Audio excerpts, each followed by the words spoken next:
So I'll also present it side by side. I hope the screen is visible. Yes. Yes.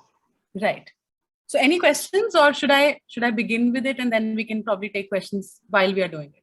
Yeah, the feedback what I received is that while the biomedical model is well understood, Right. but often, the biopsychosocial model is where, maybe if you can focus more.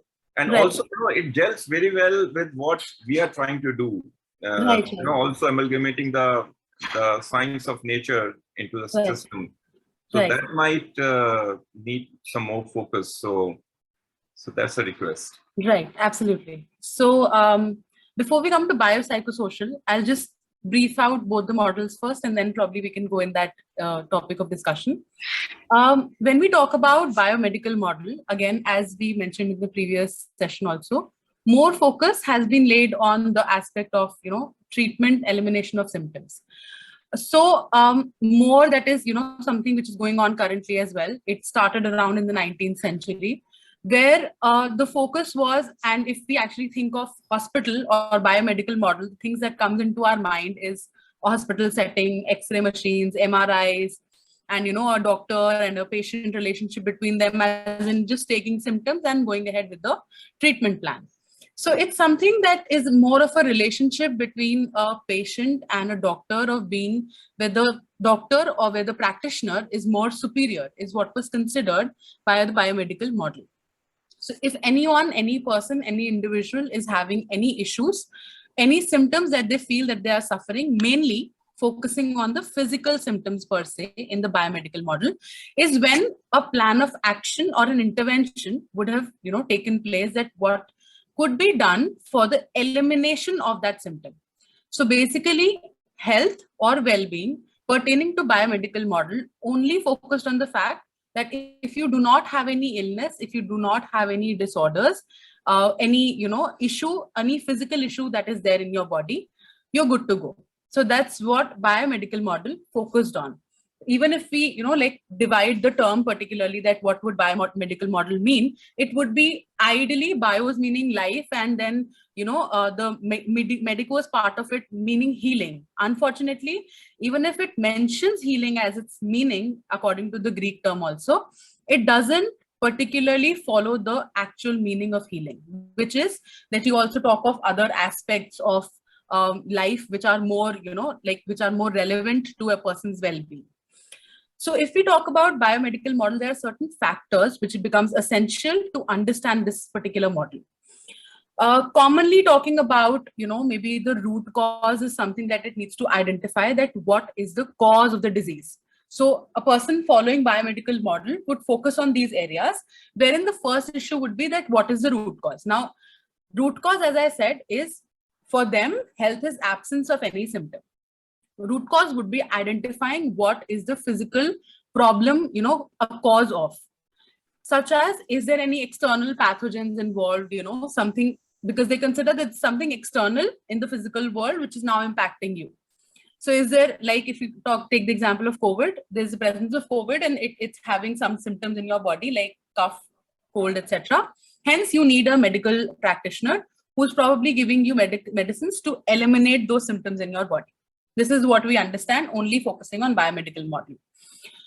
Likewise, when we go in the biopsychosocial, we'll be able to understand that COVID pertaining has one aspect of it which is more relevant to the physical setting. Definitely, it has a lot of physical symptoms involved, but it also arises a lot of biopsychosocial symptoms, right? Like, for example, it being a major cause of anxiety, it being a major cause of stress, which was prevalent, and so many other social factors involved, that you are not meeting people around, those who are probably a lot social, who would like to meet everybody, again impacting that side as well.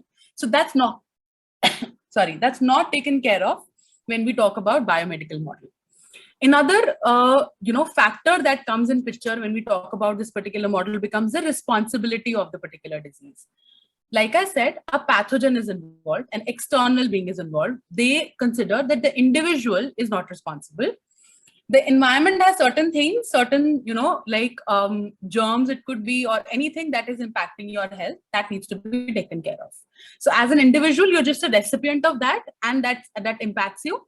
Your physical health gets deteriorated, and you need to further take care of that. Then, of course, comes a major aspect of this particular model, which becomes the treatment of it.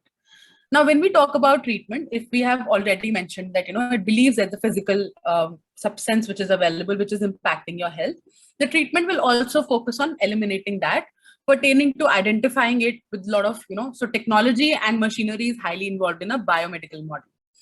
Machinery in terms of, if you need to identify something, you will go for, particular tests, lab tests, or any kind of test, which will probably involve an X-ray, a scan, or whatever. Using all these technological tools that are available nowadays, you'll treat that particular external factor which is impacting your health. Further on, if we talk about, it will focus on, all these technological related things, which is one of the major reason why it's at such a boom. And that's why industry is also, enhancing its way, that surgeries are becoming robotics induced and everything. And it's a major go-to in the current time. Now, when we talk about as a relationship between what a practitioner and what a client would have in this particular model, the practitioner would always have an upper hand in terms that this model considers that they're more knowledgeable, they have more information about what needs to be done and how, and hence they will be the best person to guide you. And they're just somebody as a doctor giving you the medications or a plan of intervention, what needs to be done, and you'll pursue the same. So this is the focus if we talk about what is in general, or like a holistic view of biomedical model. With every model comes its drawbacks, and the person who actually focused more on the biopsychosocial model, he had a lot of drawbacks to consider for this particular model. Now, when they said drawbacks, it meant certain areas such as, first one, it being very mechanistic. So it's a very, reductionist behavior, reductionist approach that they're following. You have an issue, you're resolving it, and then trying to eliminate that issue. That's it. Nothing more detailed, not going in, the factors that might be relatable to that issue or to that disease, nothing in detail like that.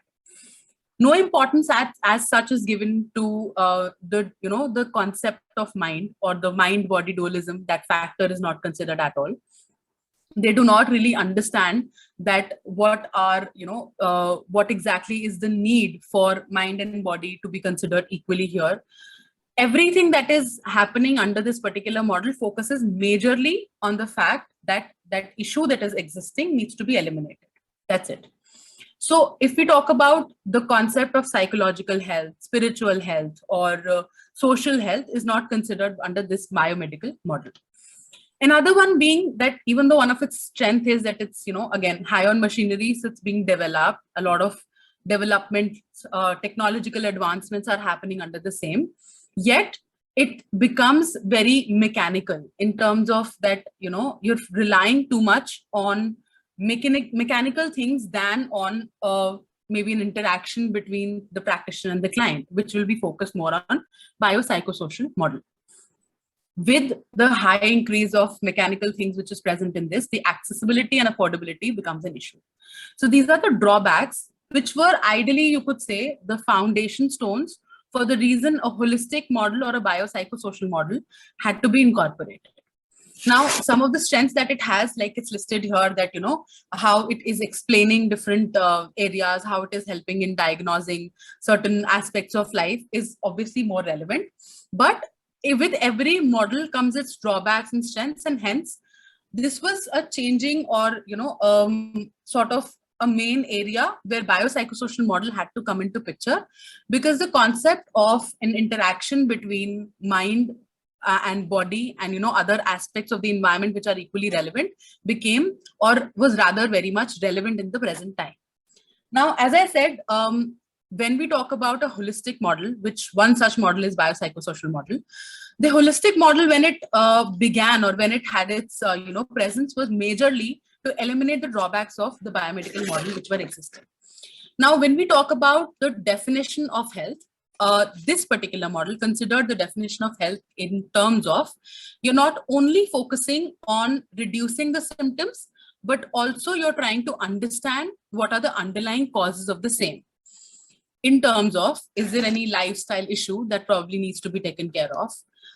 Is there any other, social issue that might be a cause of the particular illness or the disease that you're having? And equal importance was given to both client as well as the practitioner here. That was the main focus of this particular model.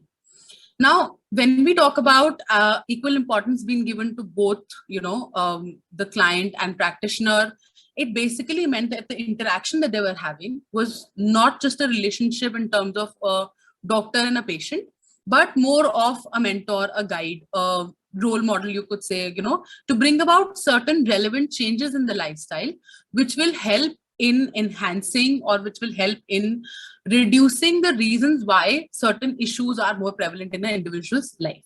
Issues which in turn could, be either some disorders or diseases, or you could say some lifestyle changes that are relevant in today's time that can impact a positive change in the person. Those were more focused if we talk about the holistic model. So there's not one particular holistic model, but this was just a beginning point of what exactly holistic model should be considered and how it should have, more relevance in the present time. So biomedical model didn't suffice the meaning of a dualism between the concept of mind and its relationship with the body, whereas this particular one did. Individuals who follow biopsychosocial model considered that these three areas in terms of biological area, your psychological area, your spiritual area, these are very much relevant in an individual's life, relevant to enhance the health and then lead to well-being. So if not only just focusing on that, if you remove the symptom, you will be able to, move ahead with the disease that's primarily for the physical issues that one might have, which might not have any relationship with any other, environmental factors. But if you talk about certain major issues that persons have, or, in day-to-day life, what we hear of, even if you talk about a cardiovascular issue, it is a physical issue that you're having, troubles with respect to your cardiovascular health. But if you look into the deeper aspect of the same, the relevance of it or the reason why it all began could probably be certain stressors in your life, and the increase of those stressors led to change in your lifestyle. It could lead to, certain habits which you pursued, which were because of those lifestyle changes. And all of it eventually led to a place that right now you have a physical issue. So this is what was more considered upon or was more focused if you talk about a biopsychosocial model of health. Now, he particularly didn't deny that a biomedical model is relevant. He didn't say that biomedical model should be scrapped off, but these aspects should be considered equally relevant, we could say, if you talk about an individual's health, in order to focus more towards the aspect of well-being. So since well-being as a construct was coming into picture, since well-being, a holistic well-being, which not only talks about your physical well-being, that your scans are doing fine, your blood report is coming absolutely clean, so you do not have any issue and you are good to go, should not be the basis of considering any particular individual being healthy or not healthy, but to go in deeper to understand what their day-to-day life is, and if at all their current lifestyle and the issue that the way they're living their life could maybe lead to certain physical health issues in future as well. That was something which was more focused upon if we talk about the biopsychosocial model of health given by Engel. Now, this is the relationship which it talks about that needs to be taken care of, where, the three aspects that are focused, wherein the relationship it has with diseases and the bodily health is important. The relationship it has with the social factors, that what kind of social beings you're dealing with, and, what social communications you're having, what community activities you're pursuing. In terms of psychological factors, where it particularly talked about the psychological health of an individual, including both emotional health and even to an extent what is spiritual health, because that's more relevant in the present time as well. People are going for spiritual health as well. Again, the concept of mindfulness also came more into picture, that those interventions could also be taken up, and not only relying on the interventions which probably need a medication to reduce the symptoms that you're having, particularly for the physical physical illness which you're having.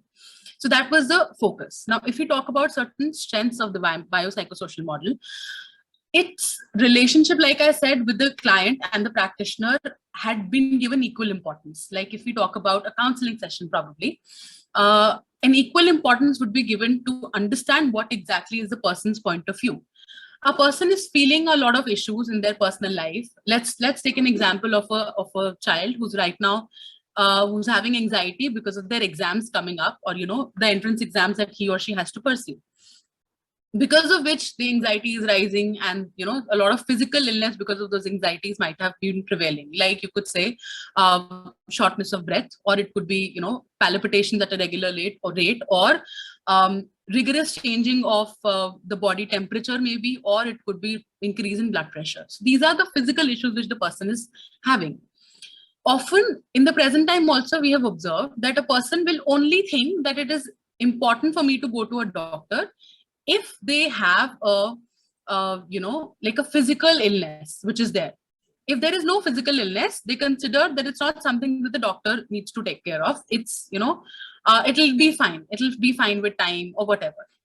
If we consider the biopsychosocial model, and according to that, if we consider ourselves being in the place of a practitioner, or here in this case, a counselor probably, the focus will also be to identify why is the reason a particular person is feeling anxious of the exam stress. It could be probably, the person is, an example, they would say that, okay, I'm procrastinating things. I'm not, achieving my deadlines at all. I'm facing issues to concentrate and sit at one place and study.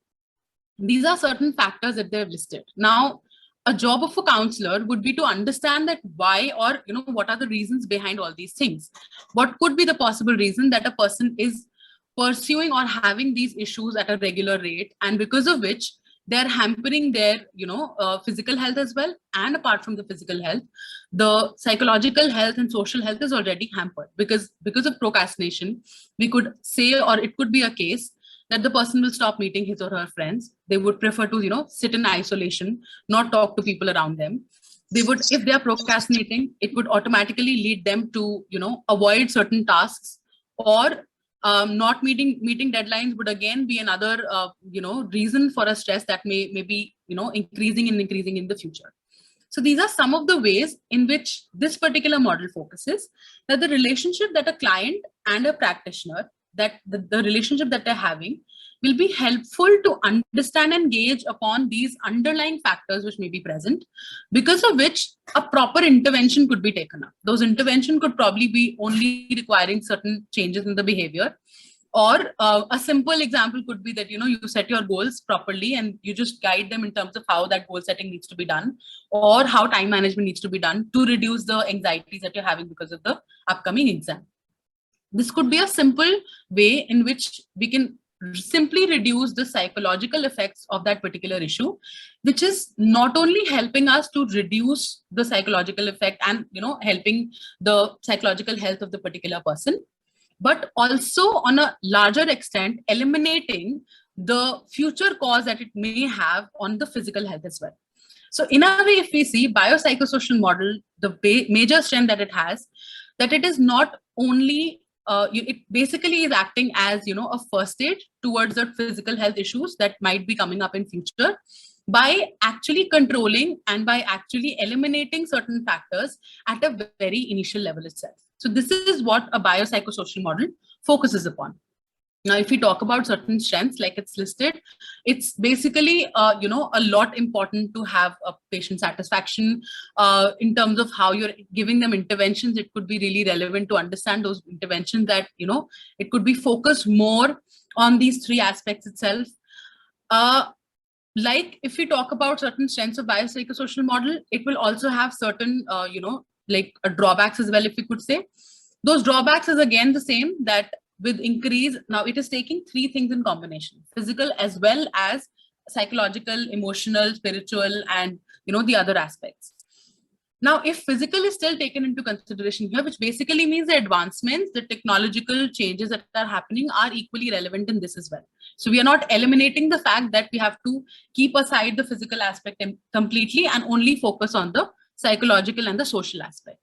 So if we talk about the drawbacks or the critiques would simply be that it will be, there will be an affordability issue in this as well. There will be an issue of, the cost which it might include.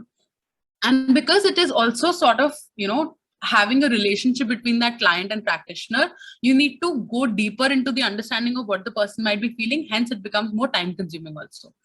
We cannot say that in one meeting, everybody must have had this experience that if you're talking to somebody or somebody, if you have a client, one session will never be sufficient to understand the details of what the person might be going through. They will just, you'll need a rapport formation initially. Then you need to go deeper into first understanding what they're feeling.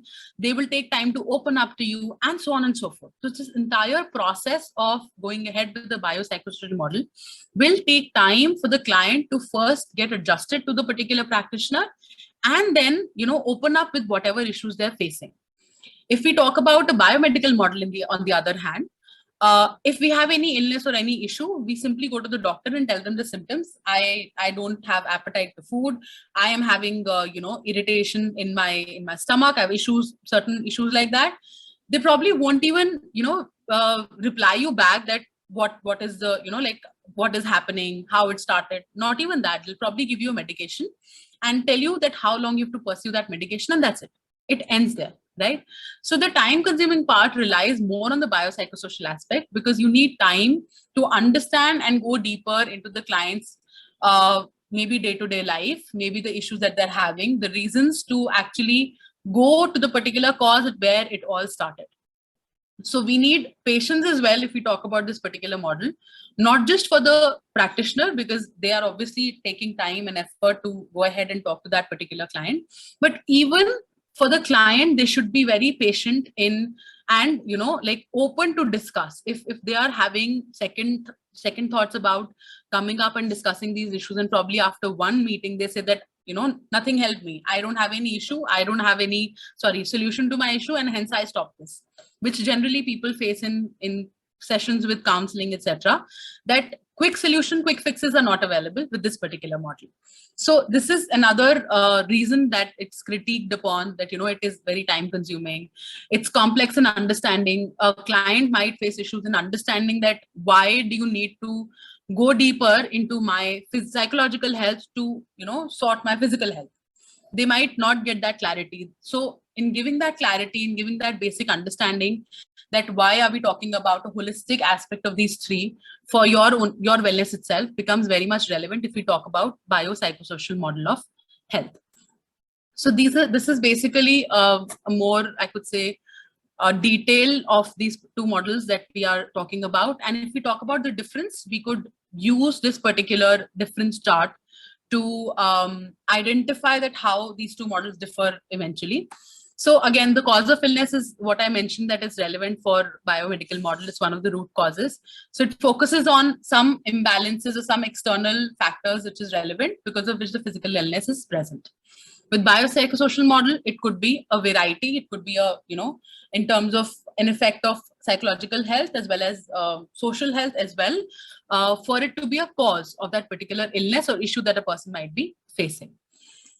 If we talk about who's responsible for this illness, likewise, if we say they are the victims as a client in the biomedical model, that some external factor has led them to have this particular issue.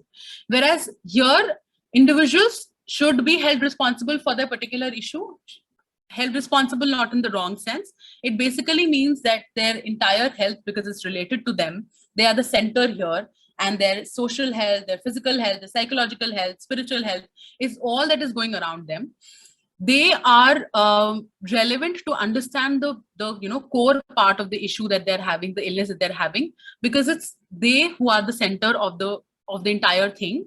And if they understand their social factors and environmental factors, understanding the root cause will become easy.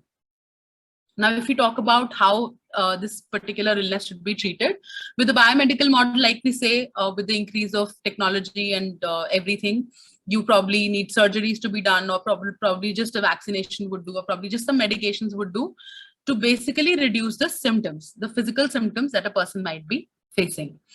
Biopsychosocial model, on the other hand, the individual as a whole will be treated, or intervention would be given to the individual, which might have certain aspects of changes in the belief system. If you talk about certain therapies, if CBT is required, or REBT is required, or maybe not a particular therapy, but another intervention is needed, behavioral modification might be required, that will be focused on in biopsychosocial model.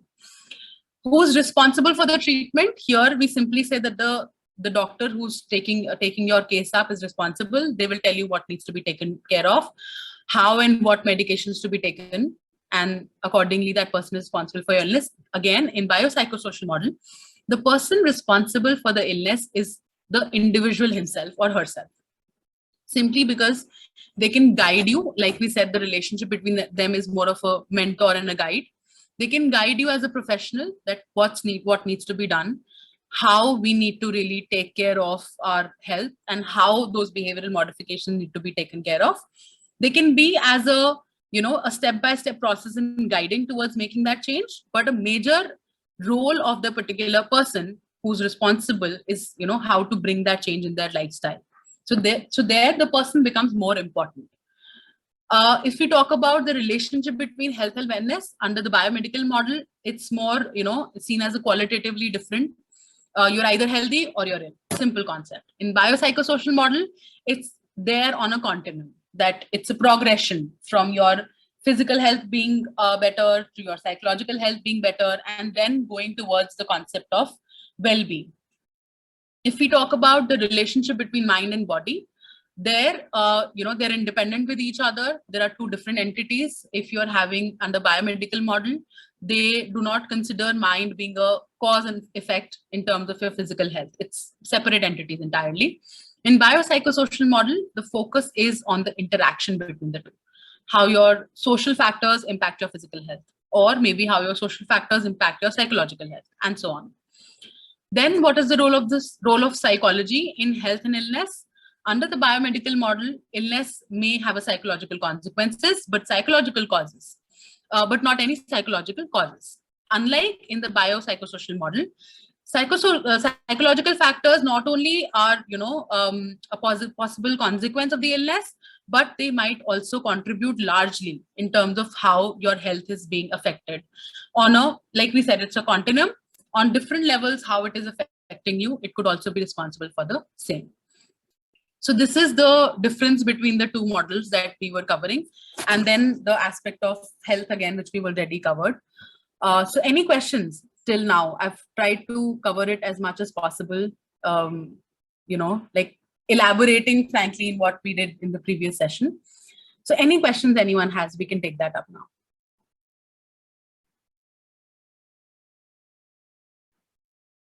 And I hope this was, detailed enough, or we could say like understandable enough to cover the two topics.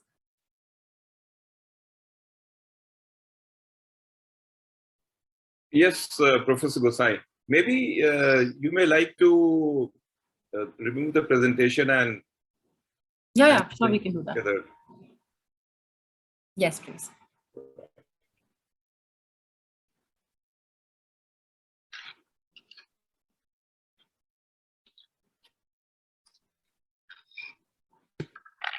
Yes, anyone, any questions, any concerns anyone has with any particular model?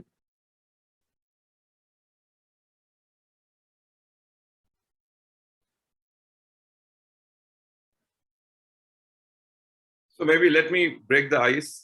Yeah, please. You see, since biopsychosocial model, as you rightly said, that one has to invest time in that. And the person concerned also has to invest in terms of making more sincere efforts, because it's not just the medicine, right? But it is practices which work, right? So, and this can be applicable on any kind of disease which is linked to the lifestyle, what we call Absolutely. Chronic disease or lifestyle disorder. Right. It is not acquired through virus, but otherwise, Right. So how do we make people understand and bring that change or bring that awareness that, look, these are two models, and you need to invest time. So how to handle that resistance? Would All you right. like to? Yeah, sure. So if we talk about the resistance in what people have towards focus, actually the reason here is the lack of an individual's, the focus on psychological health. So basically, there are many people around us for whom the importance of psychological health is probably the last step, which should be the other way around. That because we are saying that for physical health to physical issues to get, be prevalent in your body, psychological issues are probably the beginning point of it. Like I said, if we talk about COVID as well, COVID is one external virus. We understand that, but many people have had social issues that were prevalent with respect to COVID-19. Because of COVID-19 in present, they were isolated in their homes. Many of them were probably living all alone. It all gave rise to different anxieties which probably they have had in their life, which probably impacted them more worstly, because of which certain lifestyle changes were more coming up, and they were more prevalent. Many people have had psychological health issues during this particular phase. But if we talk about what was given more importance was when you were affected with COVID-19, that became more relevant. That had to be. But still, the importance on psychological health is way less in terms of a general public, if we understand, in comparison to that of physical health. So the first thing that probably should be done is lay that importance in the community or in wherever we are working with, that psychological factors could be one of the prime reasons why you're having some physical related issues. For example, if we talk about, like I said, cardiovascular issues, they're very, very much common. And if we talk about India per se, I have seen many, people who are probably in the category of young adults, maybe, or rather, if you could say the range of, 35 or 30 to maybe 50s. Many have had heart diseases because of which they lost their lives.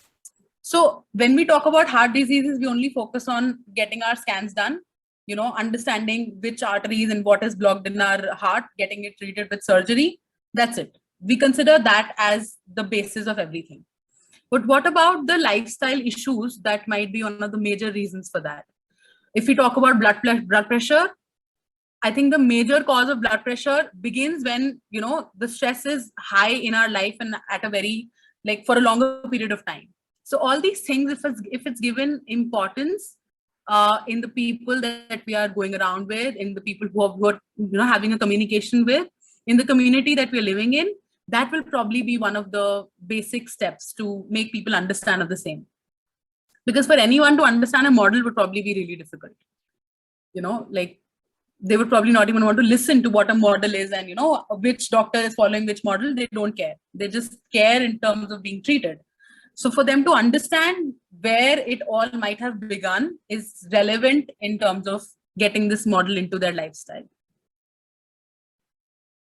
Very well said. Thank you.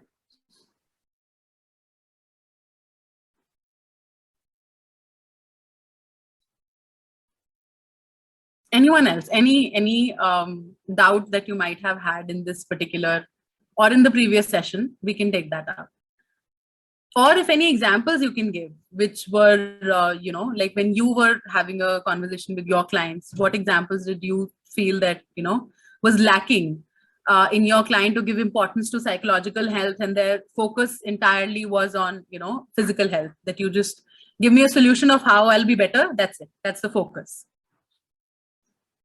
If I may also request, and if it is possible for you to open up your camera so that, we can see each other and maybe talk, it'll bring more warmth, in the conversation.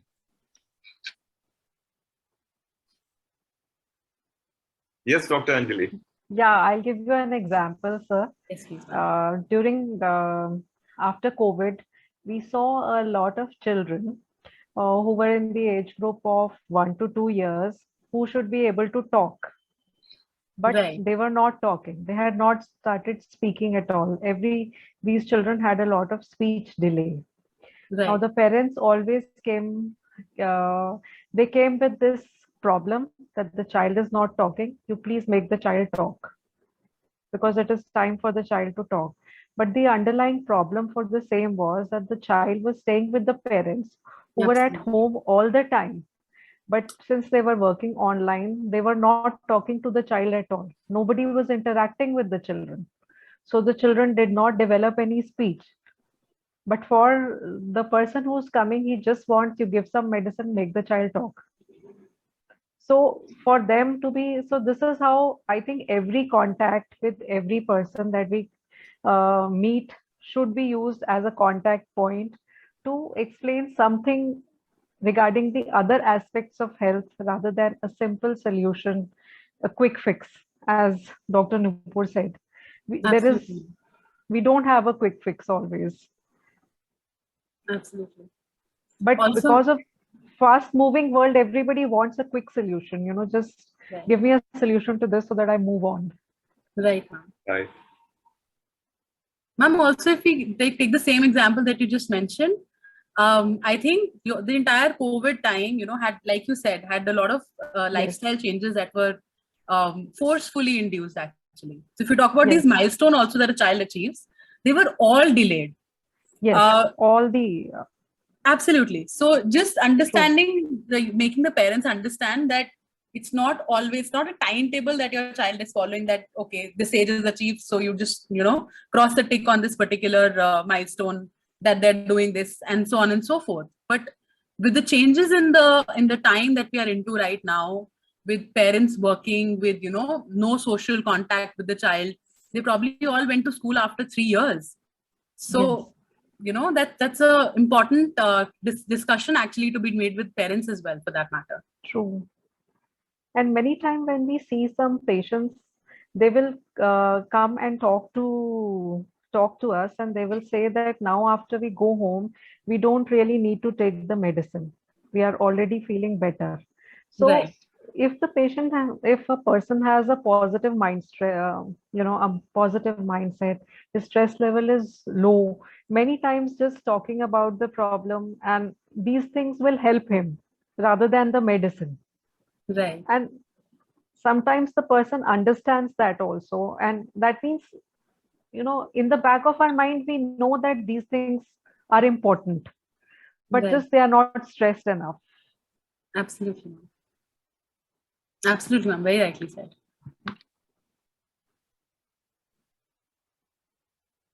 I think one major example, rather, if we say here, we have sir yourself, Rakesh sir. You also mentioned at the beginning that you were having certain physical issues as well, which you took the route of, psychological and spiritual route to actually deal with that. So even that is, one of the major things that we actually need to see a change in for future. I can quote one example, my own example. Somehow I'm very, I believe that what gets measured improves, and what gets measured and encouraged improves even faster. So I'm using certain devices like Oura Ring and all, and I realize that my sleep cycle, the deep sleep mode, is not coming at all, or it's coming hardly 5 to 10 minutes in the whole of night. And the reason being that my stress level has been pretty high. So I've been trying various hacks for that. I've tried to activate my vagus nerve. I've tried to, take cold showers. I've tried various things. I have stopped looking at the television in the night, but it did not help. Then for last 10 days, I'm doing a breathing technique, which is very simple. I breathe from the left nostrils and take out from the right, and that's called Chandra Nari activation in Hindi, but there's also an English term for that. And we'll be talking about these later. But within 10 days, I realized that now when I measure, my deep sleep cycle has moved up from 10 minutes or 5 to 10 minutes to something like 1 hour. That's a drastic improvement, what has worked upon me. And it is simple breathing technique, which I do before sleeping. So I also tried, there's some melatonin strips which are coming. They didn't work on me. But this breathing exercise, which is very natural, which comes from thousands of years of wisdom, has surprised me really. True. Right. And we know that, the sympathetic and the parasympathetic, the grow and heal mode was missing from my life, what I understood. And it was also putting a psychological pressure on me. But I'm eternally feeling, when I get up and I look at my measurement, so I feel so happy. My joy meter is very high just because of this one achievement, I would say. Absolutely. And it takes me 10 minutes, that's all, not more than that. Absolutely. I think these lifestyle changes is what everybody needs to incorporate. 10 minutes of this is actually not just helping you for your sleep, but also on a longer term, if we see, probably eliminating a lot of other physical issues which might occur in future. So Right. Definitely. And to add on to an example, I would say when it was my first time when I visited the Vellum, like the place itself in Gurgaon, when I was having that entire assessment done with those, all the parameters being assessed when Dr. Shakti was there to assist me and, all the parameters were taken up. I remember her mentioning this, that, right now it's all fine, like all the parameters are okay, but you need to do these particular things in terms of maybe, a better diet, it could be your physical physical activities, etc., that you need to incorporate in order to eliminate it from your life in future as well. That's what we don't do. So we focus right now only on the fact that right now I'm okay. I don't need a medicine. I don't need a, my blood pressure is seeming fine. I don't have any issues. So fine, I don't need anything. So these easy hacks, we could say, or the lifestyle changes which we should incorporate and take it as a, like a necessity in our life, are relevant more than these medications probably, which we'll take up in future. So anyone else who has anything to add on to here? Nupur ma'am, I just wanted to ask a question. Yes, ma'am. Like you rightly mentioned, biopsychosocial model, these take a much longer time to see recovery. Right. But how much time is required, and how does a client comes to know that, now is the right time that I should stop taking therapy? Right. And, do you bounce back? Should you continue for a couple of months? So how does it go? I'm a bit, since I'm not from this field, I just need to get some clear answers. Right. How long should a person seek therapy? Right. So, ma'am, I think this particular question would be more relevant if, when in the further upcoming sessions, when Wahida ma'am or Harpreet ma'am or Pramila ma'am will take up the session of counseling per se. But if generally, if just to give a rough idea, I would say the decision would primarily lie on the, practitioner who's taking up the client to first understand where they are at present. Which unfortunately doesn't always happen. The clients sometimes decide that, okay, I'm okay now. And this is the initial phases of which they say that, okay, I don't need the therapy anymore or the, interventions anymore. So I think in the beginning, if the client and the practitioner are understanding it and, giving a discussion, discussing upon this topic, that till how long probably you might have to continue, even though there is no set timeline that we say that, your session starts on day 1, it will end on day 4. It can depend from individual to individual. It can totally depend from disorder to disorder or issue to issue that has been taken up. Probably 2 people same having anxiety issues, one person might need maybe a longer time, the other might need, shorter time. So it totally depends. It's very subjective, and it depends between the client and the particular practitioner that how they take it up. But it's necessary for the practitioner to give them a clarity that, this is the you could say the improvement. So in one session there cannot be any, but just to give them a constant feedback on where you've achieved, what you've done so far, how it could be, what will be taken up in the next session, is something if you keep on giving to the client, it will just give them more clarity. Okay. So this is something that a practitioner could do actually, but we do not have a timeline or a set framework that these many sessions would be required per se. All right. Okay. Thank you. Right. Right. So anyone else, any example that you'd like to take up from your side, or anything that you'd like to mention?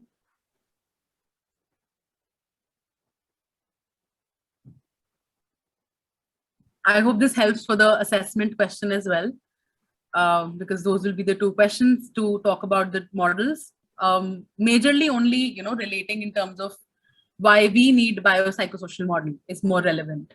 That as a practitioner, tomorrow if we'll take up more sessions, or we'll come on the wellness platform as well, how understanding the biopsychosocial model will be relevant, and how that understanding will help us, probably giving the same picture to our client, probably, or you just to help easen out our interventions or the way we take it up.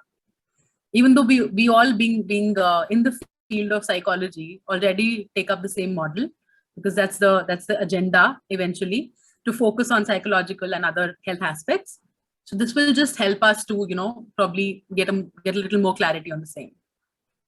So Dr. Gusai, if I can take the liberty of making a suggestion. Sure, please. No, because most of the time this is the elephant in the room. Also, often it is also a taboo to bring mind in between the treatment. If I'm having a heart issue, then it is something which is away from the league.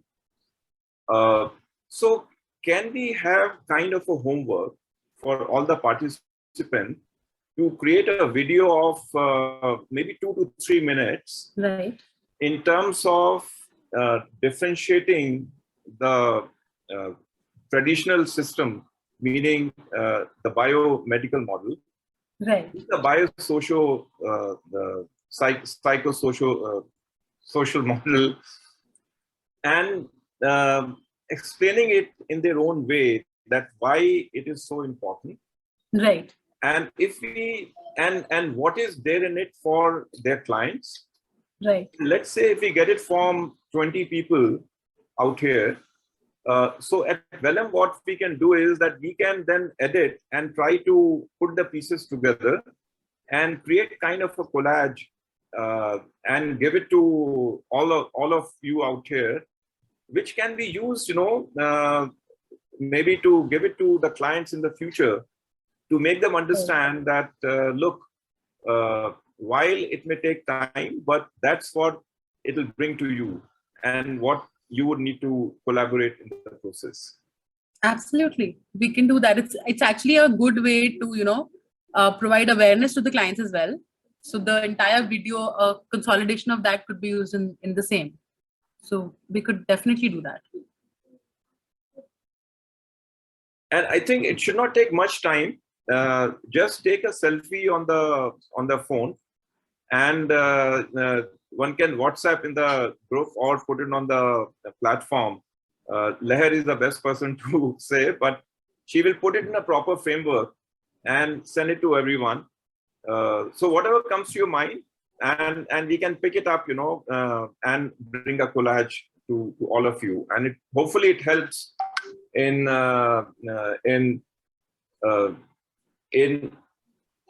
impacting the clients. Also, maybe it can be used in the social media as well, to educate the masses, for the larger good of the society. Definitely, we can take it up, and if everyone agrees and they're fine with it, we can probably, take it as an assessment itself. So even that is absolutely fine. Yeah. So do you all agree, please, on this?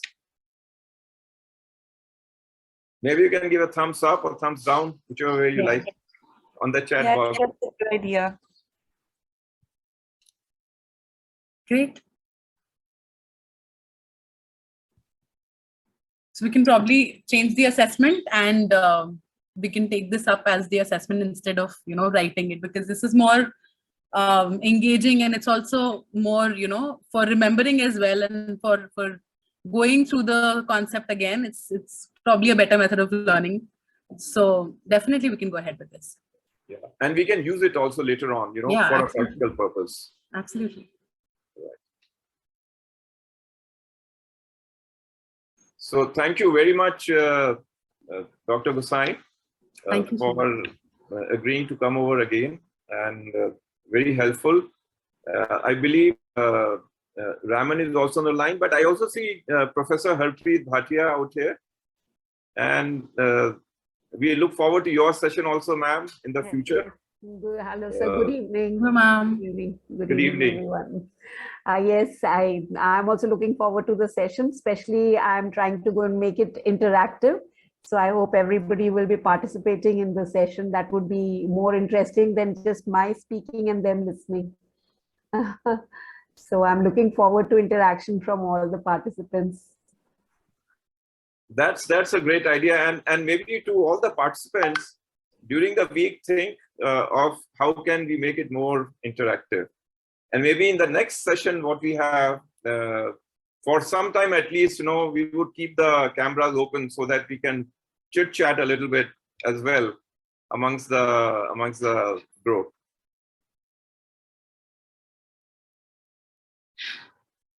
So okay, then we move on to Raman, and Raman, I see he's already here.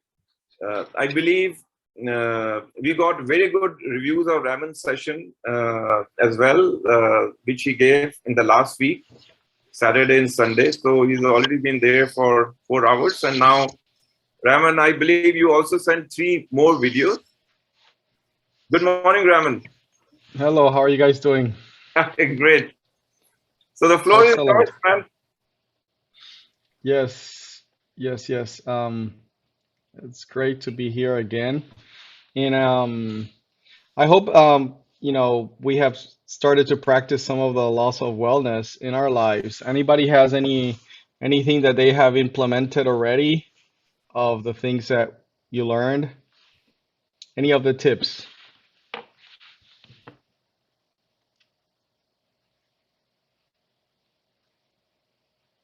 As we say, Hi, walk the Raman. talk. Go ahead. I've started drinking water every half an hour. Excellent. That's wonderful. That is very good. Set an and alarm. oh, you set an alarm, so you're really committed to it. So that's great. Do you see a difference? You feel you go to the bathroom a lot for now? Yes, it disturbs Yes. my work. Yeah. Initially, until your kidneys get, used to it, it will take you at least a couple of weeks to kind of get in the gist of it, and then it'll stop. Even though you drink every 30 minutes, it won't make you go to the bathroom as much. So that's good. Anybody else?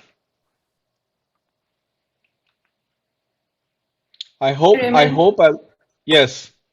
I got back to my fitness routine after listening to you, and especially seeing the inspiring story of I forgot that lady's name. She's 106 now, so I googled her. She's 106, Yeah. still running strong. So that's amazing. So I picked up on my fitness, trying to get some weight training also in between. So thanks. Excellent. Thanks for that reminder. Excellent.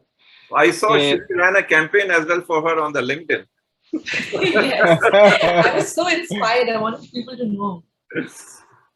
That's wonderful, and I hope at least people are going outside at least and spending some time in the sun and readjusting their circadian clocks as much as they can, which are really critical things, And maybe we could, at the end of the sessions, we could probably talk about what are the, they're all important, but my priorities as far as I've seen in health, we could probably talk about those in a minute. So. Today we're going to look at different the 3 last laws of wellness that we need to discuss. And today we're going to talk about air, which is one of the most important, I believe, if you ask me, just because without air you can't breathe. You guys see my screen? Yes. Excellent. So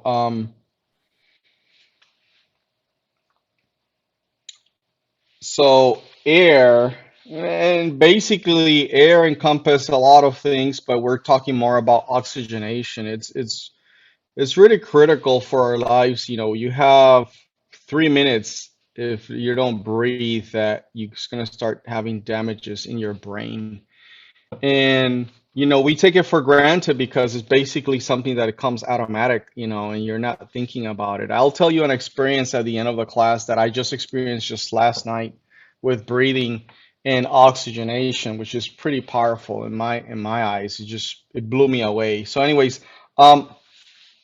air is really critical, and the thing of it is that it's come so natural that we don't take advantage of really breathing and getting enough oxygenation into our body. And you could see this, that if you go to people's car or sometimes houses, you have these fresheners, these air fresheners, or public places, bathrooms, for example, or cars, they have these car fresheners, and these are chemicals basically put into the environment to hide the necessity of oxygen or air in an environment. When we have a building here and we have winter here, and in winter it's brutal. You got snow, it's really cold, and the air can get stuffy if we don't recirculate it, and you could have smells coming in, just from the people being here and things of that sort. So one of the things that it's important is to just circulate air, and once you have air, it just takes care of the smell. So sometimes, I think these fresheners and chemicals is just a way to hide the lack of oxygenation. So that should be ringing a bell to us, that if we're experiencing that we need to put things to smell to improve the smell of, or the scent of the area, means that there's a lack of oxygenation. And in order to have good blood, we must breathe well. Full deep inspirations of pure air which fills the lung with oxygen purifies the blood, and I'll show you some pictures of that in a minute here. But it imparts, once a person breathe and have a lot of oxygen, it just brightens the color of the blood. It changes the blood, and it gives them, really a good current of life to that blood. And some of the things that good respiration does is soothe the nerves. I'll tell you my experience with it. Stimulates appetite and induces sound sleep. Man, I experienced those last night with good respiration. I'll tell you about it at the end. But a sufficient supply of oxygen. These are some of the tips that you're lacking some oxygen. It's just the blood starts moving very sluggish, so you're gonna feel tired. The metabolic waste that is retaining the blood. So basically, the movement, your cells are producing metabolic waste, as we talked in the nutrition class, the first class we talked about. And these metabolic waste produced by the cell is just the body normally excretes them through the lungs, through the liver, through the kidneys, and the skin. But when blood does not move efficiently, then it stagnates, and it just creates problems. It helps the stomach. It strengthens the stomach, the liver, the brain become affected. The skin become yellowish, so you could see somebody with lack of oxygenation, just skin becomes yellowish, and it actually causes depression too. So 20% of all the oxygen we breathe into our body goes to the brain. So the brain demands a lot of energy, as we talked about, and a lot of oxygen. So when you are in places, for example, a classroom that is not oxygenated, or just ventilated, you're going to see that people are going to start falling asleep very naturally. So not having enough oxygen to the brain will cause, permanent damage in the brain, which is very important to have oxygenation. And I'll show you why this is important in a minute here. As far as nutrition, in order for the plants to get sugar or carbohydrates, they use the CO2, carbon dioxide from the air. They use water and sunlight, but and they synthesize this into what it's called glucose, which our body needs for energy. But in order for us to break it down, these carbohydrates coming from the food we eat, there's two processes. There's an anaerobic process, which is a lack of oxygen, and there is a process with oxygen, which is it's a regular process which is called aerobic process, and it goes to the cell mitochondria. These glucose molecules combining with oxygen. What happens is your body, the mitochondria or the cells, produce 32 units of energy, fuel, cellular energy. Now, if there's a lack of oxygenation, what happens? It becomes a no oxygen process, an aerobic process. It creates fermentation. So this fermentation is produced by a lack of oxygenation in the blood. So it's very important for us to have oxygen, because we don't want fermentation. It causes lactic acid, and the lactic acid buildup creates a problem of cancer, for example. Here it's a look of fully oxygenated blood. Here's the red blood cells. As you can see on the top part of it, these red blood cells are dark, are round. They're electrically charged. They're separated between each other. They have potential energy, basically an electric potential, which separates them.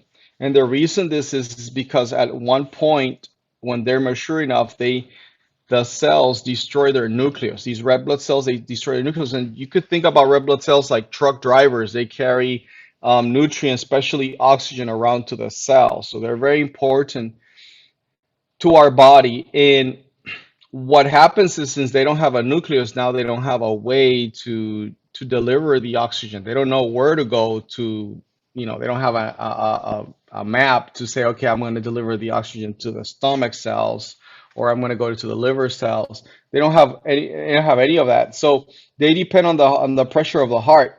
Now the heart pumps very hard, and basically these red blood cells, they go through the arteries, and it's like a highway. They're all running around, but once they get to close to the tissue where they're going to deliver the oxygen, they also depend on the heart, because they are double of the size of the capillaries, which capillaries are the last road before they deliver the oxygen. So they would not fit in, and it will be impossible for them to fit in and deliver the oxygen. But with the pressure of the heart, they actually squeeze in, and the osmotic pressure that creates from the capillaries that are smaller than them just basically squeeze the oxygen out of them, which is very interesting. Now, this is important because if you look at the bottom, these red blood cells, they are all stuck together on the bottom. You can see them all stuck together. And the reason they're stuck together is because the potential energy or electrical charge that they have, which is a negative charge, has changed. So in the environment, the plasma where they're running, basically, it has become a lot of, you could say, acid. There's a lot of acid or buildup or positive charges, and what causes them to start sticking together.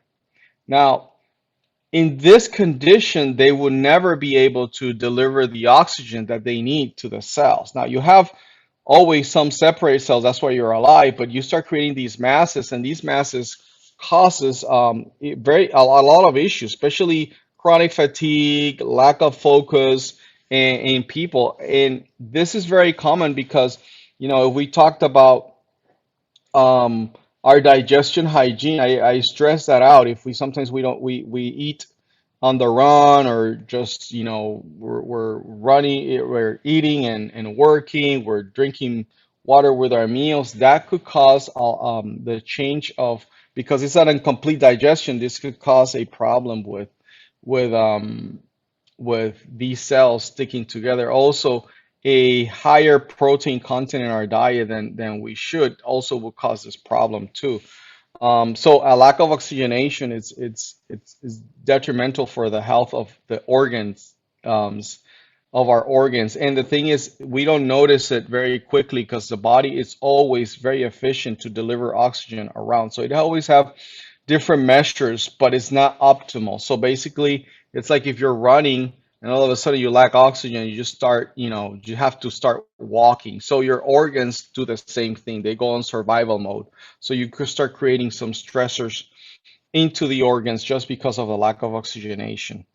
Now, things that affect oxygen, and these things might be very simple, but they are really, they influence a lot about the level of oxygens our body has. So we are dealing with these things. These are environmental factors, some of them. And one is air pollution. If you live in a city, you're gonna have a lot of air pollution. It's gonna show, in your oxygenation levels. It's gonna show that your body is working really hard to get oxygen out of the pollutants that the air is it's contaminated with. Also, when we are stuck indoors without any ventilation, that also causes problems because there's this dead air that doesn't, just recirculate the home. Plus, then there's the toxic air of, your breathing, and this causes many issues. You could see a lot of mental fogginess with it. Mold. This is when you have a homes in high humidity areas. We have a high potential of mold, which is a neurotoxin to the brain and the lungs. So, if we live in areas that it's high humidity, we should consider to do something about this mold. It's very dangerous. It's out of the scope of this class to talk about it, but you can investigate the dangers of mold, to your liver, to your lungs, and to your brain. They're very detrimental. So, if you have something like this, ventilation will help. If not, we talked about ozone machine and ozonator with water, but also ozone with air. Just throw ozone at it, and it also destroys this mold. But you got to be very careful with this.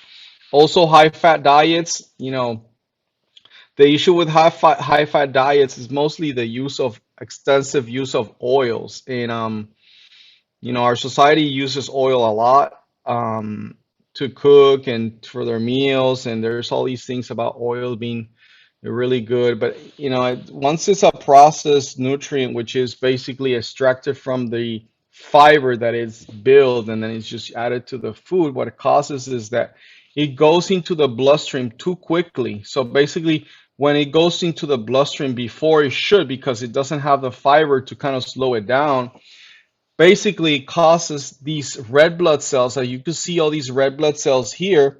They have like a white circle in the middle. Now, this white circle, what it is basically a lack of oxygenation. So these red blood cells are there, and they use iron molecules to absorb or attract the oxygen into the cells. But here, what we're seeing is that what's going on is that these oxygen cannot go into the cell. What's happening is that there's a lot of oil around these cells that is not allowing the oxygen to go and flow into the cell. So now you have these red blood cells that are not carrying any oxygen. So that's a real issue also, to kind of, we should probably start limiting, as much as we can, these excess use of oil, because it does that. We see it all the time in our parameters when we check, we do health screening. Now, dusty homes, they cause also problems with oxygen delivery to the body. Dehydration. Now, dehydration, what happens is as we talked in the water class, it causes the cells to go into survival mode. So the cells produce antihistamine, and then it produces vasopressin, which increases the blood pressure. And also, not having enough water causes the blood to become very viscous, very, very thick. So the movement is impaired. The movement of oxygen is impaired. Another thing that it's probably not looked into, because nobody talks about these things sometimes, is the tight clothing. When we have very tight clothing, it does affect the expansion of the diaphragm in our lungs. It presses down on the lungs, so we don't get full oxygenation. Also, the blood flow, it's interfere in I'm not saying you should go become like with this type of clothing that it's all relaxed and stuff, which is good, but you should consider, at least be aware that when you see that you have marks in your body after using some type of clothing, that clothing is actually applying a lot of pressure and not allowing blood flow, which is an obstruction of oxygenation. and movement areas. So another thing, it's posture. If you're sitting down all day, basically your posture changes. Also, your lungs, the way your lungs are expanded and contract, also changes because of your posture. Also, you lack of full diaphragm breathing if your posture is bad. So things we could do to impact is, we gotta look at spending time outdoors. Now, the beach is a really good place to be if you can manage, you're close to an area where you have beach. It's really good for oxygen. Learn how to play an instrument, especially a instrument that, you can, a trumpet or something that makes you really oxygenate. Stay away from places where there's secondhand smoking. Singing, do some karaoke here and there, and that's really good for oxygenation. Gardening is extremely powerful to get oxygenation in grounding. The recirculation of air through air conditioners. There's good ones that recirculate air in the home. Exercise, I cannot stress exercise enough. We saw it. Also, plants. There's some plants that help, to recirculate air. You should not have it in your bedroom, but you could have it in different places in your living room or different places in the house, and it helps. Also, the ventilation of the house, you should always have at least a little bit of a window open, um, and have at least two, so there's circulation of air, which is important.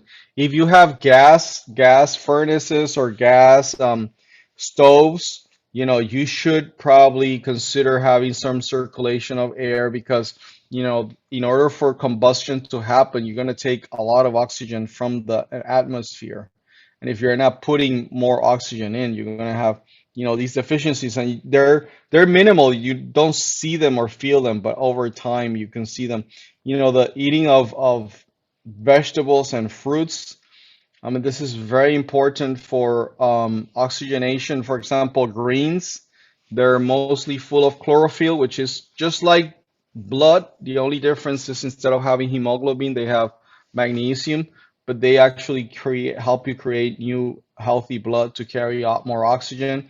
And also deep breathing, breathing deeply and practicing it as much as you can is very, very important. Now, how to breathe, and this is you can see these children here as they're breathing, they lift their shoulders up as they breathe, and we try to breathe deeply, but also do diaphragm breathing where the belly comes up is really critical. And there's you could start practicing and seeing how much deep breathing you're doing by putting a hand over your chest, a hand on your belly, and see if that belly is filling up. And if not, you could just practice until you find a way to manage this. And there's many styles of breathing.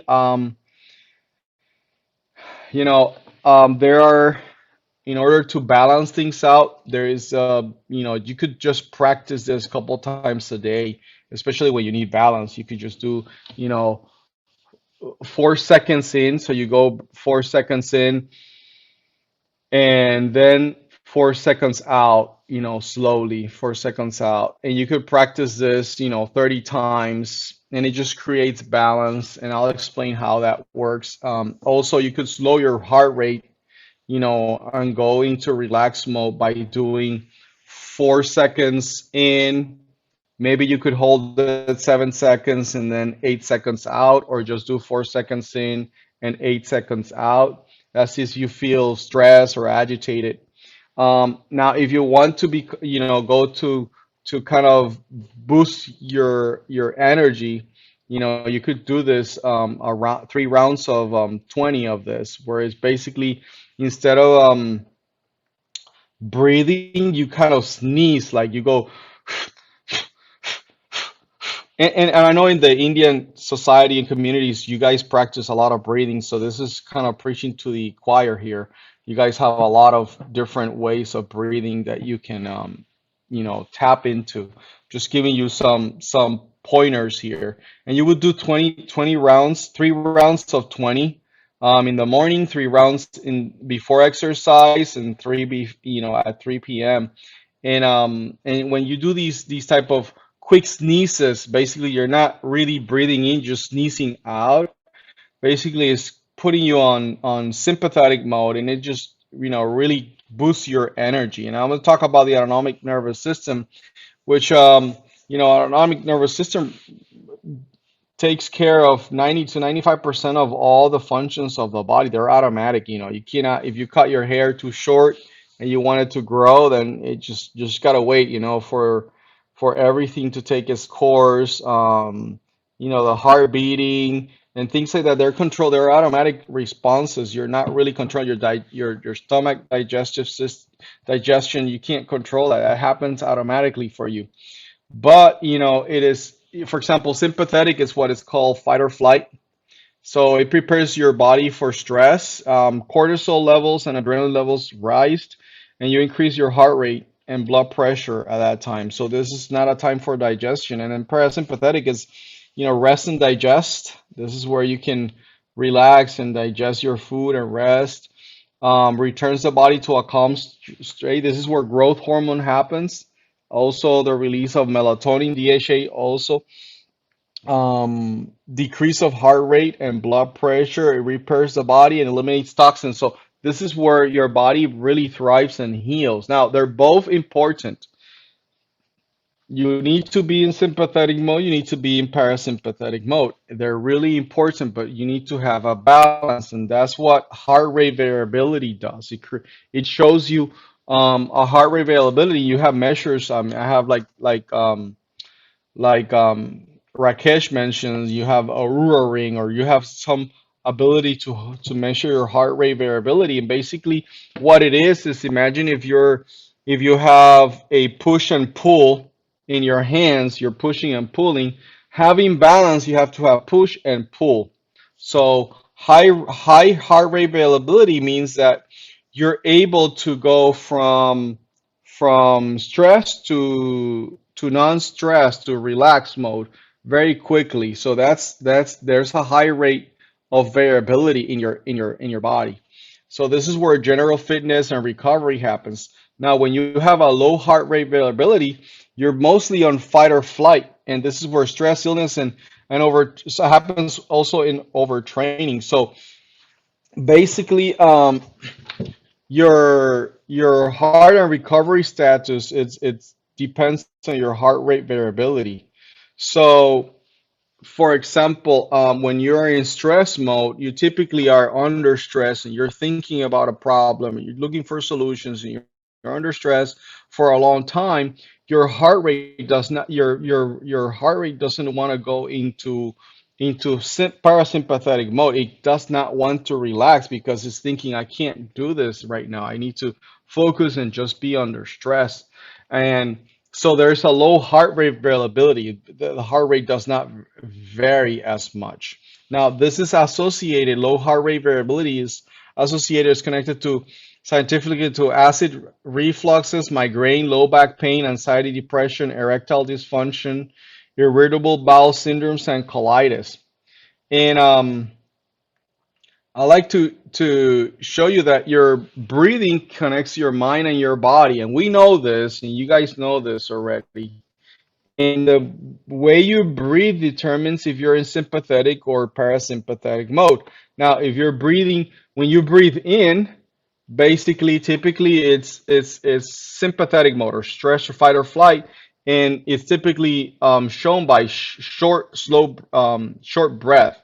When you are in parasympathetic mode, that's when you're probably exhaling, and it is shown typically when you are exhaling. Now, I'm going to I told you about something I tried, and there's so many ways to breathe, but I saw this and I practiced it last night. So basically, I went to bed really early. I went to bed last night. I was tired.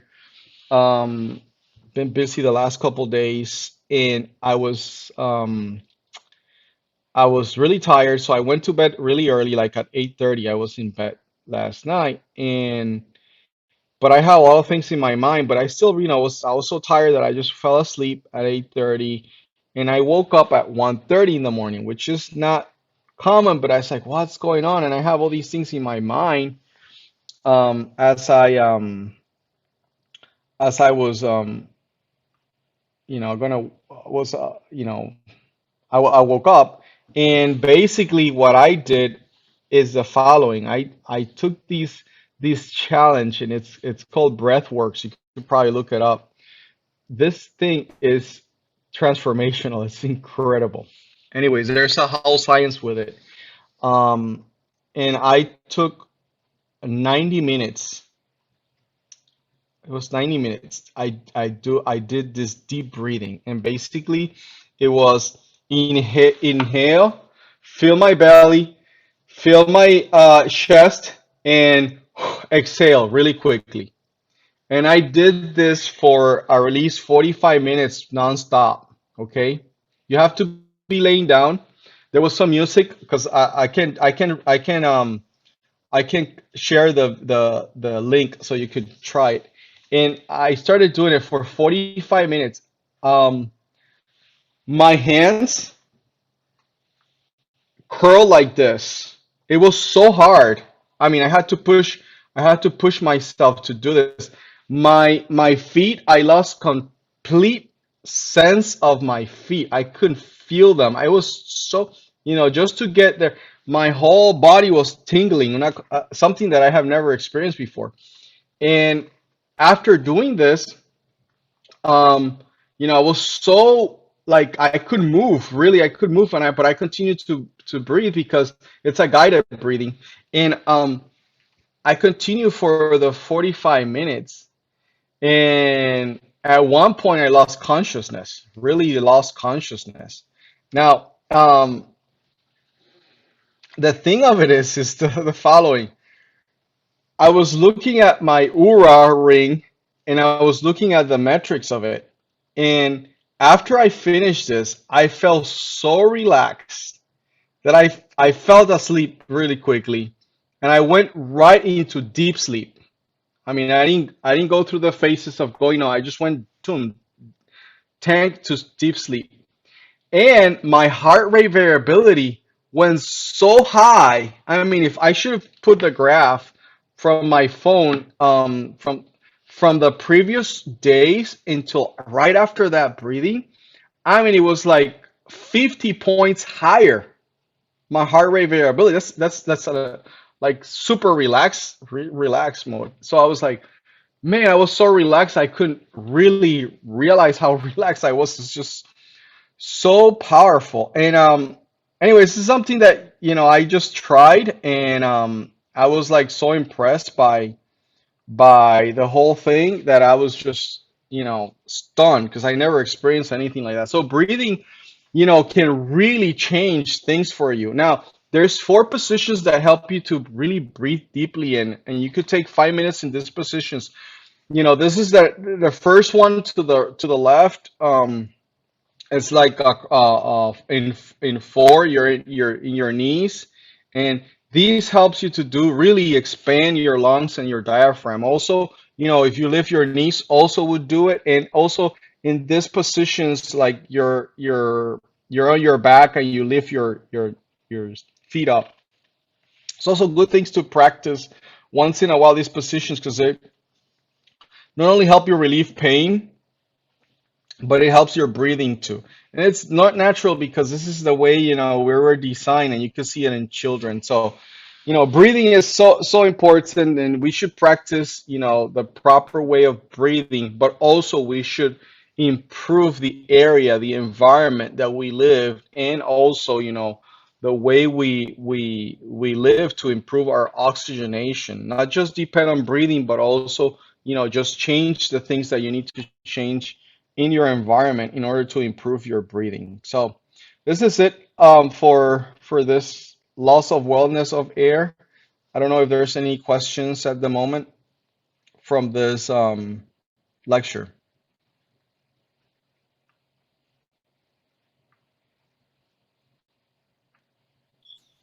So thanks for sharing, Raman. If you can also share that link for the breathing exercise, would be great. I will do that. I will do that. Let me see if I have it quickly available. I put it on the chat box. It's just it was extremely powerful to say the least. So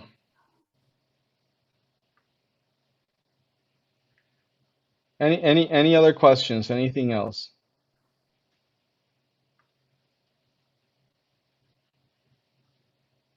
I saw maybe Yerizel, you want to say something? Or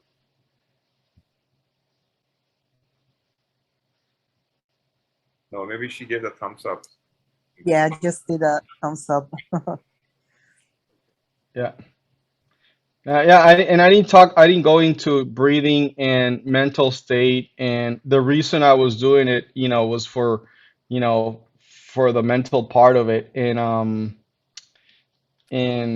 I share it in the now this guys they do a course, and they have their own thing to train people how to do this and for health coaches. So, but I just, they give you a 90-minute type of, just try it and see what you think. And I think it's very transformational. I experience it, but it would be nice to see more people trying it. Gives me more ideas of it. And basically, once you go into the idea with this breathing is that you could go from, your conscious state, they call it the monkey brain, and I see that a lot here, into your subconscious brain, and basically you could, manage by having, a guided type of, not meditation, but positive affirmations and things like that, to make changes in your subconscious brain where you have all these limiting beliefs and all these experiences, traumatic experiences.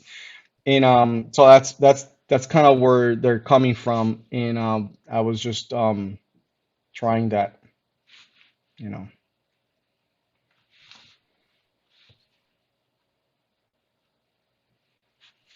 All right. Excellent. So the other two laws of wellness, there is basically one is trust, and the other one is self-discipline. And they're the last ones, but they're not the least important, because they're basically, trust. Even though I'm just going to take a little bit of time in this one. It's a very short presentation. And it's already in the video format. I like to share some things that probably, just highlight from the video part of it, on just the trust part of it. When we talk about trust, it is very critical that we tend to try to, and this creates a lot of anxiety, is just try to have a lot of controls in every single part of our lives. We want to control. I'm the type of person, and if you're those type A's and stuff, you have, plan A, plan B, plan C. You're always thinking ahead, and everything is good, but there's sometimes in your life that you're going to go through phases where you have to, basically, go beyond what your capabilities are, and just have trust. And it's that belief that a person or a group will be able and willing, and it's just two things, able and willing to act appropriately in a given situation and thoughts. And you see, the hypothesis of trust is about, future behavior of others. So this is something that it's beyond your control. You're just depending. You become dependable. You depend, not you become dependable. You depend on the attitude and the actions of somebody else. And not only this is part of interpersonal relationships that are so critical for health. But you know, when things are out of your control, it is very important to be able to trust others, you know, that mean well for you. Um, and having that changes a lot, you know. Yes, it supposes a suspension, at least temporary, of uncertainty regarding the actions of others. So you know, you have to say, okay, I can't really at this moment think that others are not for me or they're against me, you know. I have to believe that I can really trust somebody, and I can't predict that the actions and behaviors are going to be for me and good for me. And this was shown, and I think I talked about this in a previous lecture. What I mentioned of the blue zones, this is very interesting. But I'm just going to show you this. You know, if you look at the dollar bill in the United States, it has "In God We Trust," and studies have shown that having any sort of trust in divine or higher power can decrease cancer mortality, decrease hypertension, stroke, coronary artery, and negative health behavior. And this was shown in the Oxford University Press Handbook of Religion and Health. It was published in 2001, and it gives an extensive overview of the topic of spirituality through the review of there was um,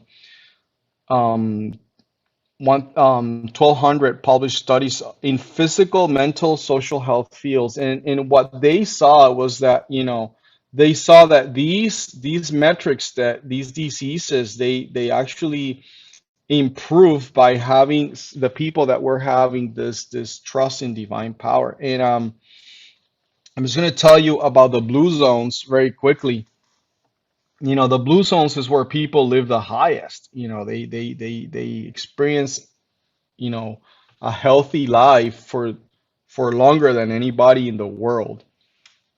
And this was identified in some places like Sardinia, Italy, Okinawa, Japan, and then Loma Linda, California. Now, in the United States, it's very interesting because, you know, all these pockets of people, for example, in Sardinia, Italy, they're all basically related to each other. They're basically families there. And in Okinawa, you know, they're all related. So genetically, they're all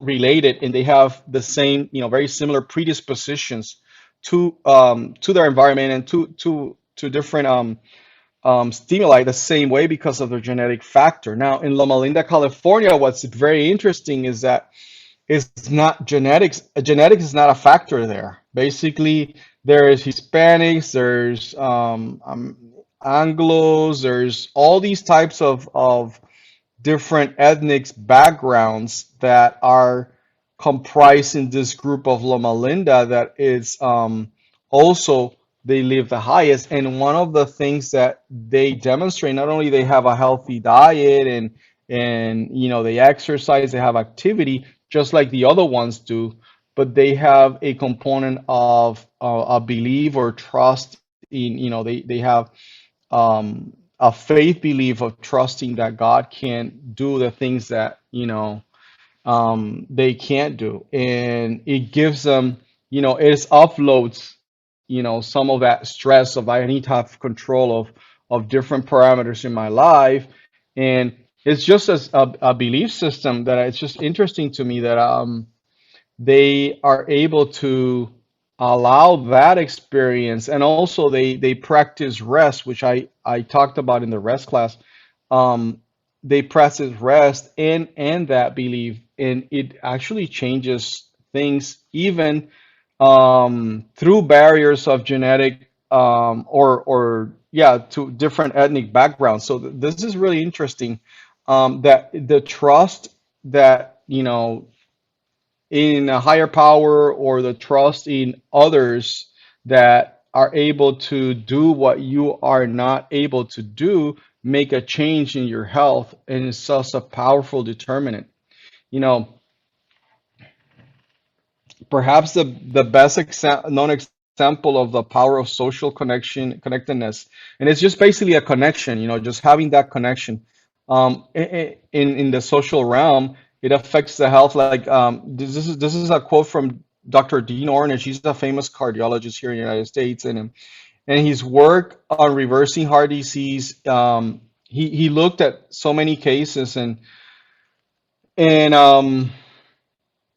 when most people think of his program, they tend to think about the low-fat diet, exercise, its meditation components. But if you ask Dr. Dean Ornish to comment on what's the most important part of his program, he answers as, it is the interpersonal relationships. He says, I'm not aware of any other factor in medicine, not diet, not smoking, not exercise, not stress, not genetics, not drugs, not surgery, that has a greater impact on our quality of life, the incidence of illness, and the premature death of all causes than just that interpersonal relationships, and this link it's supported. It's supported by a lot of scientific studies. There's so many of them that support this, and this comes to to us. There's this Rosetto, Pennsylvania. It was a 50-year study that was done on coronary heart disease, and they saw that there were these 3 cities, and these cities, the resident of these cities, they were measuring the heart issues that these three cities had, and you know one of the cities were comprised of, it was a 50-year study, so it was comprised of just really families. There were just families that were very connected. They had trust, um, strong family values, some strive, some supportive, nurturing community, and they thought basically that it was probably the high level of connectedness that they were connected among the residents that had an impact on heart disease.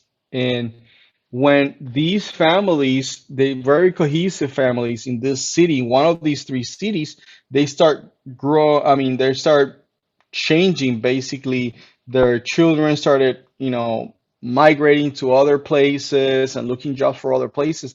The cities changed, and the family structure and the connections between themselves started changing. They started seeing that the same rate of heart disease that other cities have. They basically, sorry, they basically in the heart rate problems that they had was equal to the other cities after the change in the structure of the city changed because of migration and things like that. So they were able to prove in this 50-year study that the ability to trust in a community and having that community that you can just go in and trust, and it's so effective to trust. And in order to build trust, it's not an easy thing, because our bodies try to defend itself all the time and protect itself. So but you have to have connectness. You have to connect either to a higher power and to a community that basically you can trust. And you have to, some of the key ingredients is to communicate effectively, take small steps, expectations, level set your expectations. Don't expect too much too soon. Be consistent, be a good listener, be authentic and willing to be vulnerable. This is a key for interpersonal relationships. Honesty, maintain boundaries too, and you guys are probably going to talk about this in different parts of the course. Be kind to yourself, be mindful of your emotions. So this is some things that we can learn from trust. And with that, I'd like to see if anybody has any questions, any comments, anything that comes up from this topic.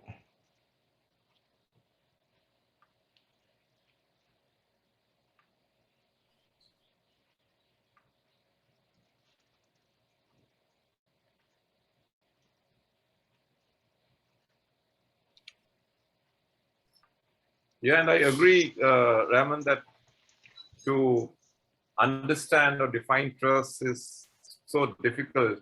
It's so subjective. But one aspect, like placebo, is so well accepted in the medical world and the world of pharmacy, where placebo effect, every drug has to pass through that. And I believe that the trust plays an important Right. role over there.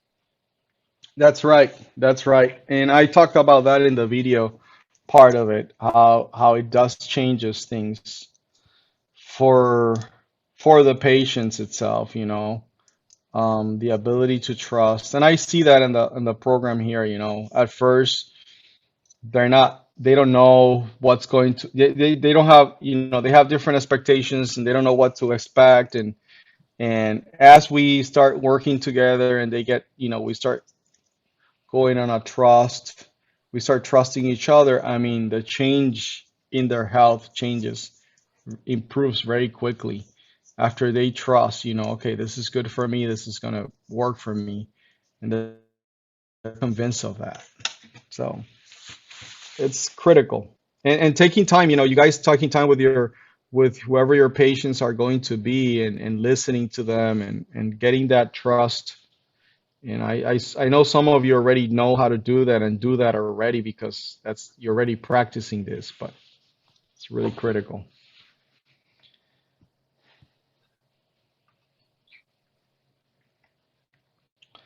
All right, so I got 15 minutes. I'm gonna try to use them wisely here. And in order to have change, we do have to have this law of wellness, which is critical, which is self-discipline. So self-control, or self-discipline, is the power that builds your destiny. So this talks about choices, the choices we make every day. Anything less than the conscious commitment to the important, it's an unconscious commitment to the unimportant. This is a quote by Joe Thomas, and it kind of underscore self-discipline, or what we're going to talk here. It's just, you have to be willing to work on improvement. And I think those that are here already by default, they want to improve their lives. They want to improve the life of others, and that's why you're here in this course. Now, the self-discipline impacts our future, and it's a compounding effect where every decision, every choice you make, it will affect the decisions of your life. And I'm going to summarize some things, some things already discussed in the video. I think in a simple form, self-discipline is the following. It's translated into this as choose to balance the good and leave out the bad things in life. So it's a decision, it's a choice you make to balance what's good for your life, not overdo what's good, but then leave out anything that it's harmful for your life. Sometimes we have this, approach to life that I just, I do bad things and then I'll just go pick it up for a couple days and basically, try to I try to, just compensate for what I did before, the actions that I did before, but it just that really does not work for a long time, because, the decisions we make will change our character. So our life should be, how could I measure and I can improve daily? I mean, I need to move forward daily. If I start to move back and then try to compensate and end at the same position I started yesterday, then I'm not moving forward. I need to make sure that I always move forward and grow as a person. Because if I'm going to be coaching people, I am going to give from what overflows. You know, I cannot give from what I do not have. And I cannot, you know, if I do that, it's just information that I'm giving. And basically, information is really not knowledge. You know, it is the action that you can live by experience that makes changes. You know, and for to do this, to have self-discipline, we need knowledge. And because knowledge brings strength, there's a biblical proverb that says, "A wise man is strong, and a man of knowledge makes strength greater." And this is so critical because it's true. You know, it is true that if you have knowledge, you know, you're very strong in a sense that you have. And when I talk about knowledge, I'm not talking about just information. This is what I'm giving you today is information. This is not knowledge. Knowledge is to apply some of the principles in your life so that then you can share it, which is the automatic expression of knowledge, is sharing what you have, not what you do not or you lack. Okay, so we need to grow daily, and as we do it by reading, you know, and also meet regularly with people that can challenge and have stimulating constructive discussions and debates, you know. I'm going to skip this, but I'm going to go to the frontal lobe. And basically, in order to have self-discipline, you know, your frontal cortex, frontal cortex or frontal lobe, it's very important because that's where decisions are made. And, you know, that's the seat of will.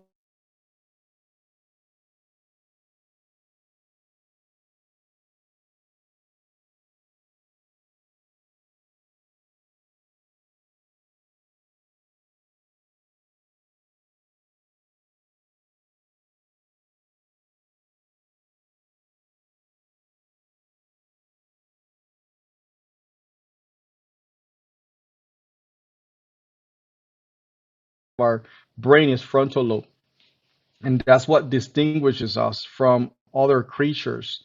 Now, in order for us to strengthen our frontal lobe or decision making capacity and discipline, we start to have to make, you know, considerably decisions, you know, like for example, these sugary drinks, more rich fiber, so that we can keep, as I said in the nutrition class, so we can keep a level glucose delivery to the brain. Exercise with hand-eye coordination is very critical to stimulate the frontal lobe. Intentional thoughts, you know, it are important, like affirmations. Melodious music, all music is good, but melodious music is seen to engage, you know, blood flow to the frontal lobe. Um, we talked about mental exercises before. Take time to meditate on what's positive. Avoid the use of alcoholic drinks. They impact our frontal lobe. The stimulants, they also impact our frontal lobe. When I talk about stimulants, I'm talking about caffeine and things of that sort that are very stimulant to our bodies, to our brains. Take time in fresh air. Take time to journal. And, you know, we're always one choice away from living a better life. And we can do that. It's just, you know, making a determination. And one of the things that journaling does is just allows you to measure, you know, where you're at every day, if you're growing or not. And that's a decision you have to make. And it's a decision that, I mean, I think once you make it, it's just, you know, you see the difference, how it impacts you. And again, I like to stress the following: you cannot offer what you just not practice and don't have, you know. So you have to start working on yourself so then you could overflow and also work on others and help others. So with that, the rest is in the presentation of the video, but I don't know if anybody has questions from anything that we talked on the loss of wellness.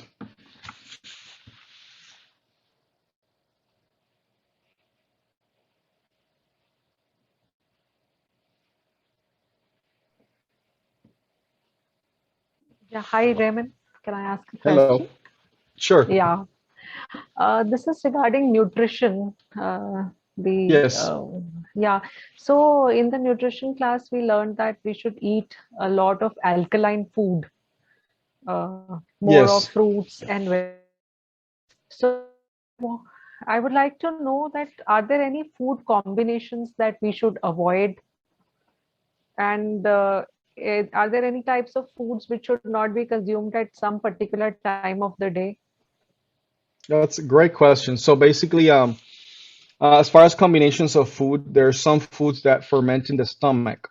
Now, when there's fermentation in the stomach, remember the stomach is an acid, is it's an acid place, and you know when you have acid, you're supposed to have the acid is to destroy bacteria, but you could have a lot of bacteria overgrowth in the stomach. But when there's fermentation, means that your body's creating alcohol in the stomach. Now, the process of fermentation happens in the small intestine with the digestion of carbohydrates or starches. But when it happens in the stomach, it causes problems because it goes straight to the liver and to the brain. And these combinations that causes are typical combinations that we do, since we were little. I'm not, it's just something that we just didn't know, right? For example, the combination of sugar and milk, for example.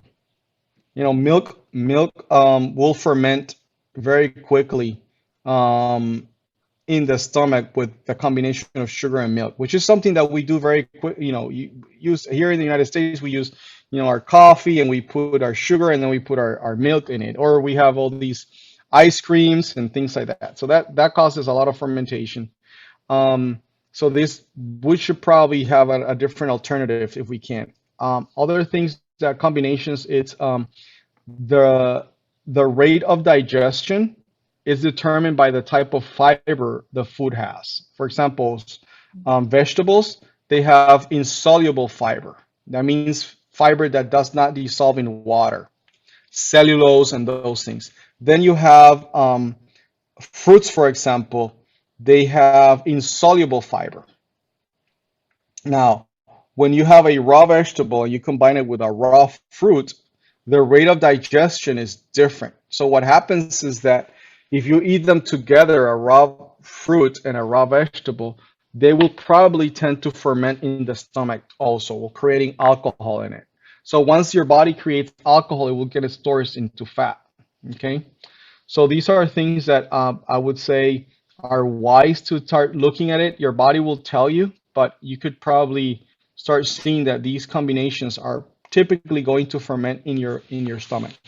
As far as when not to eat things, I would say, later in the day, try to eat things that are easy to digest, that they can digest more quicker. For example, as a salad, if I eat it at 6, a salad would take probably 4.5 hours to digest.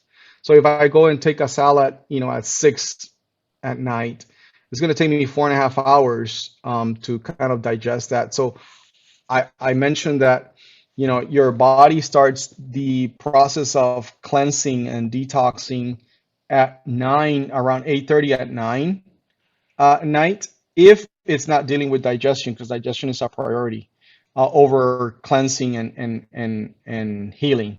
So that would be a little bit too heavy for your body to digest a very heavy meal. Also, a meal high in proteins, like for example, dal or lentils and these things like that are very heavy to digest too. You might, going to impact that process of the body, trying to cleanse and heal. Okay, thank you. So Raman, in other Yes. words, what you're saying is that we should not mix like grapes and pineapple in salads. Yeah, Yeah, absolutely. The fibers are different. They're going to cause issues. Now, what you could do is the following. You could probably, if you want to mix that, you could probably make it in a dressing where you take out the fiber and you just take the juice and make a little bit of dressing with it, and it might not change, but it's the fiber the problem.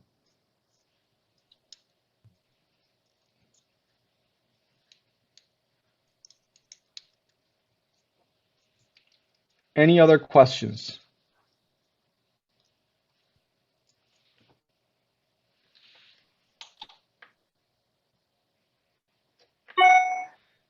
All right. So, yeah. one more question. Sure. Sorry. Yeah, regarding the sleep, I would like to know that there's some people who have who sleep late, but they have always been sleeping late. Suppose the sleeping time is not 9 a.m. and they have been sleeping at 11 p.m. Sorry, 9 p.m. instead of 9 p.m. But it is a regular schedule. So you gave us a chart that, earlier. So what happens to their REM and non-REM cycles? So will they have less number of cycles of sleep, Yes. or their Yes. cycles will adjust according to their? Suppose a person is getting 8 hours of sleep, but it Yes. is it starts at 11. So even then it will change the sleep cycle? Yes. Yes. It will still be, yeah, it's still be like, for example, it adjusts from like 9:30 to 10:30 the most, but it just, yeah, it's basically it's all genetic. It's just basically part of your circadian clock. That's how it works. Okay. Mm-hmm. It's not based on the times, the duration of the sleep is mostly the times of the sleep. Okay.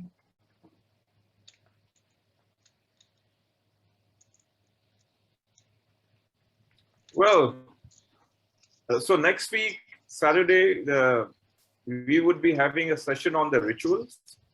That how do we take these 8 natural laws or 9 natural laws and imbibe that in our life? And ritual is a very powerful way of doing so. And we have carved out a recipe for that. So next week, we are going to have a session on that, and I'll be talking on that subject.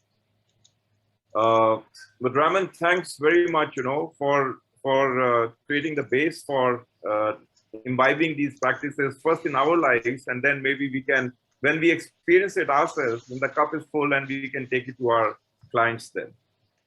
Yes. So it has been immensely useful, Raman. Thank you so very much.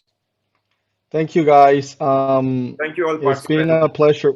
It's been a pleasure spending time with you guys. I hope, I'm pretty excited to see, the outcome of this course and what you guys are going to be able to do, and it's pretty exciting.